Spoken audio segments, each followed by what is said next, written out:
You may check somebody's breath and declare them dead, but they can still feel sensations. There's a whole school of Udan in China, where you might have seen those movies where they have mastery over Udana, where they can float around a little bit.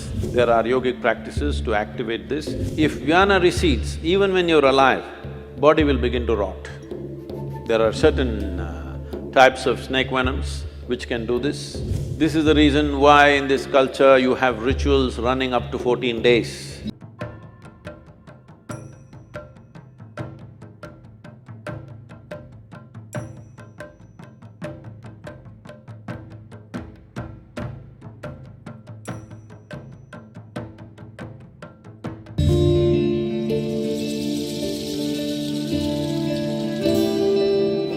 Sadhguru, you said about life, and that brings a big question what doctors have about life.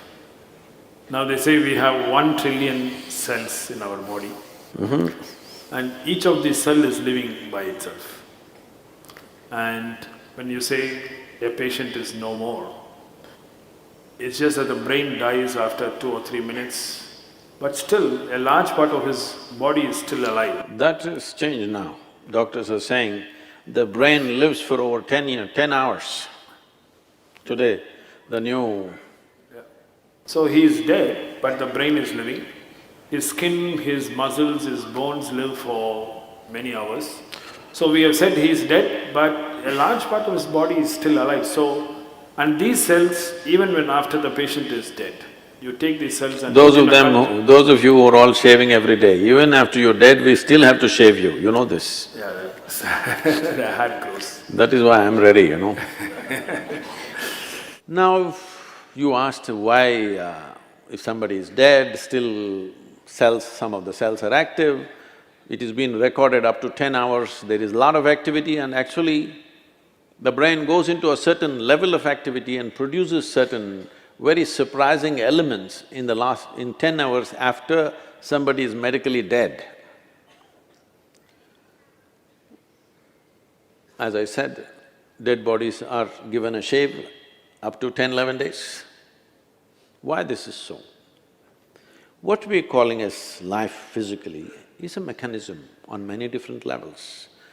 There is hardware and there is software. You are core of hardware, bones. The software is equally important. Otherwise, how would a cell know that it's a human cell, that it is not a pig cell or a tree cell or something else? How does it know? Because there is an entire software, there is memory, evolutionary memory, genetic memory, karmic memory, there are varieties of memories imposed on every cell in the system so that it never gets confused. If you eat dog food for 3 days, you will not become a dog, isn't it? Because the memory is entrenched in this. So there is a whole software. The software package is actually bigger than the hardware, much bigger. And it is energized by what we are considering as a life force. In yoga, we call this prana. It manifests itself in 5 basic dimensions. There are other forms to it, which gets too complicated. 5 basic forms. These are called pranavayu, samanavayu, apanavayu, udanavayu and vyana. These have different functions. Prana is related to breath, respiratory action and thought process. If the pranavayu depletes, your respiratory action will go away. So immediately doctor checks and says, he's dead. They'll try to pump their chest. If it doesn't come back, he's dead. Respiration and your pulmonary action are very directly connected. Once respiration stops, that process will naturally come to an end. So pranavayu is gone. It's not like one after another they will go. They will go at the same time, but one goes means this is gone. If samanavayu goes, this is in charge of generating heat in the system. So once samanavayu starts receding, the body starts getting cold and it also starts becoming stiff. Once apanavayu starts receding in a major way, Then the sensory aspect of it, we must understand this. You may check somebody's breath and declare them dead, but they can still feel sensations. There have been any number of cases where people get terrified because a dead body moves a little bit. This has happened again and again, many times. That when he's been medically declared dead, there are twitchings in the body that happen in a very mild way because the sensory activity is still on. Still, life is not fully convinced that it's finished. It is still making an effort of its own. When Udhana Vayu goes away, then the buoyancy is gone.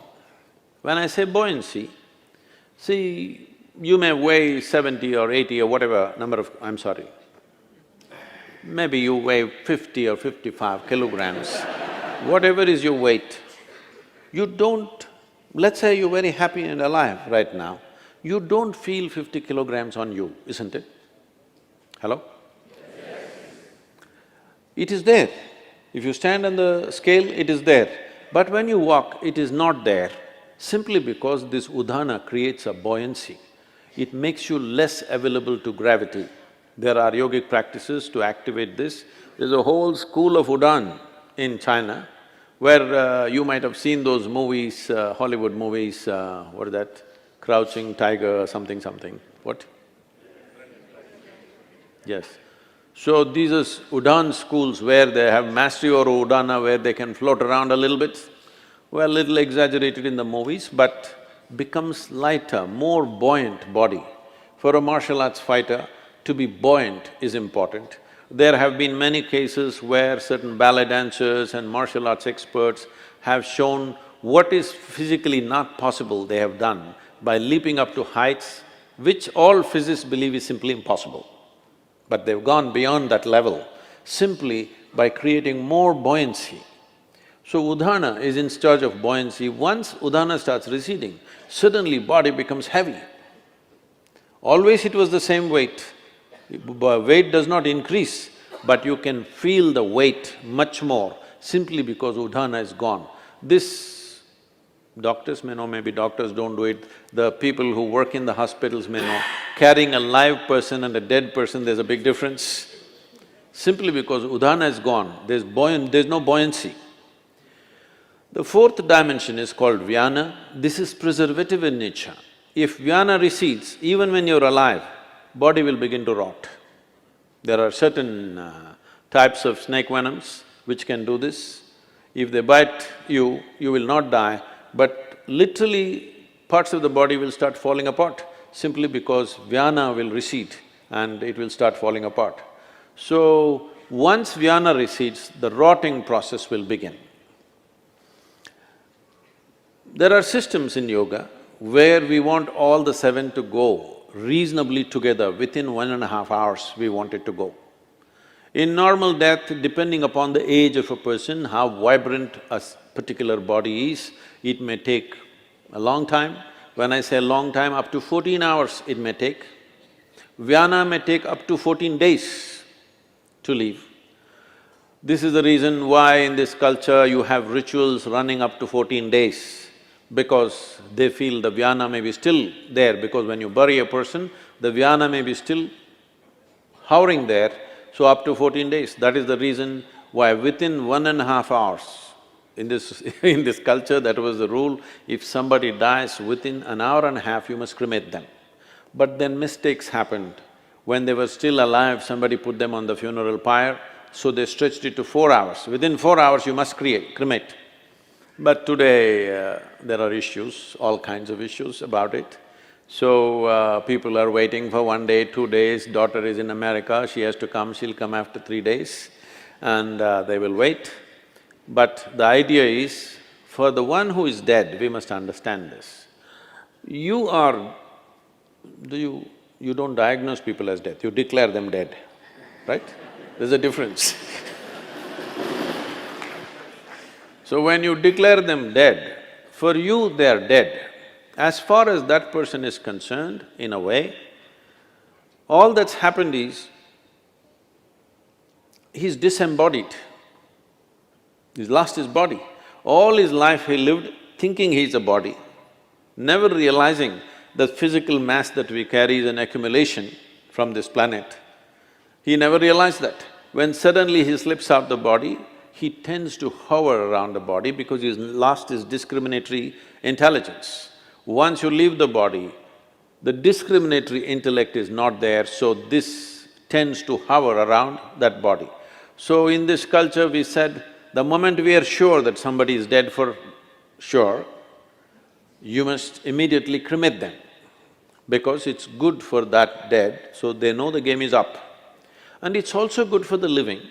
You will see, if somebody very dear to you is dead and their body is here, you keep on hallucinating, maybe they're just sleeping, maybe they will sit up, maybe some miracle will happen, maybe something else will happen, this will go on unnecessarily. You will see people are crying and big emotional drama is happening, but the moment you cremate them, you will see everybody become silent. Have you noticed this? Always. Because now everybody knows the game is up. It's for the living and for the dead. So about life leaving the system, it is so entrenched.